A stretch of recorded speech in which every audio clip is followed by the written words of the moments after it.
réalisation de la crypte archéologique fait partie de la démarche que nous appelons aujourd'hui l'archéologie préventive.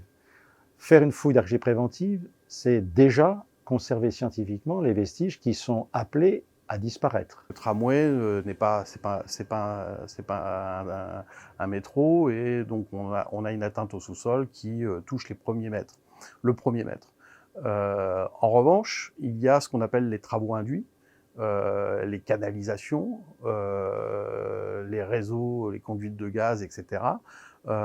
Et parmi celles-ci, l'une était particulièrement impactante. C'est un grand conduit d'évacuation d'eau pluviale qui avait la mauvaise idée d'épouser strictement le tracé du rempart de la ville de Nice. Quand on voit la ville de Nice, le vieux Nice, on a l'impression aujourd'hui d'un ancien petit village agricole. Or, Nice était l'une des plus grandes forteresses militaires d'Europe. Il avait été convenu en fait de travailler en deux temps sur cette grande fouille autour de la porte Pérolière.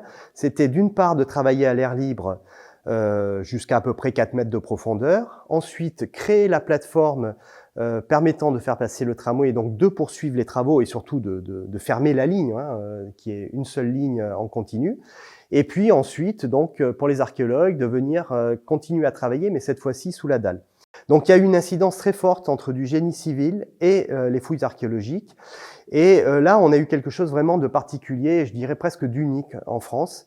C'est que dans un cadre de fouilles préventives, on a su à l'avance qu'il y avait des vestiges importants et on a conçu l'enveloppe, la boîte qui allait permettre finalement de conserver les vestiges sous le tramway.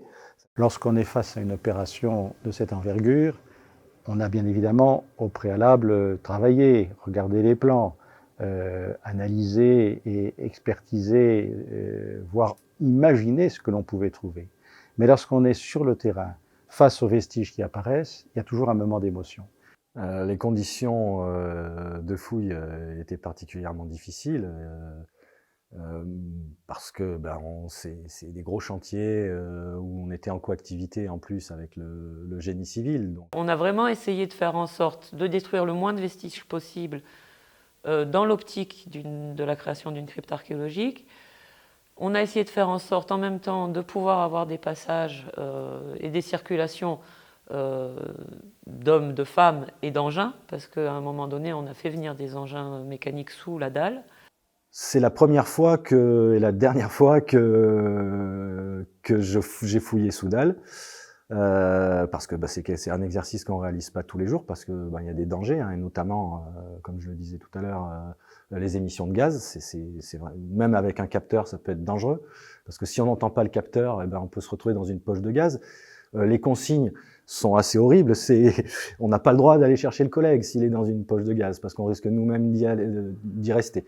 Moi, c'est cette ambiance-là dont je me souviendrai, cette atmosphère, le bruit des chaînes qui est pour évacuer les déblais, les lumières, parce qu'on n'est pas habitué en tant qu'archéologue à travailler avec des lumières qui ne sont pas des lumières naturelles. Et puis cette petite équipe qui finalement se retrouvait en dehors du monde.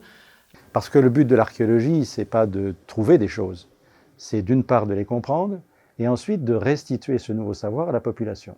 Et là, je pense qu'on ne peut être que collectivement, collégialement, satisfait de cette entreprise. C'était la première fois que j'arrivais à conduire une fouille d'importance et garder les vestiges archéologiques et pouvoir les montrer. Pour moi, la crypte, c'est aussi tout le potentiel archéologique à venir. À la fois par les études qui n'ont pas toutes été réalisées, et à la fois par les vestiges archéologiques qui sont encore en place et qui n'ont pas encore fait l'objet d'une exploitation. J'ai une pensée particulière pour tous mes collègues archéologues de cette fouille.